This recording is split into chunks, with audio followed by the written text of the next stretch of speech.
சொத்து பத்து சேர்த்து வைக்க சித்தத்தில இடமும் இல்ல.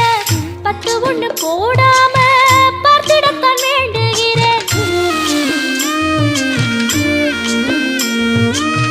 முத்துமணி ரத்தினமே மூடுபடம் தேவையில்லை. முப்பொழுதும் முந்தையவே இருந்திட விரும்புகிறேன்.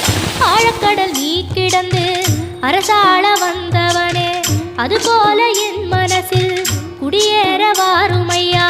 சம்ஹார நேரத்தில் சமுத்திரம் பின்வாங்கும் சந்தோஷ திருநாளில் நல்லருளை தாருமையா. முருகன் என்று முழங்குது என் மனசு, கடலை போல உன் கருணை பெருசு. உப்பு காத்து ஊத காத்து சுத்தும் கடலு கரைய பார்த்து சத்தியமா கோயில் கொண்ட சுப்பையா. எங்க குப்பத்துக்கு குல விளக்கு நீ ஐயா.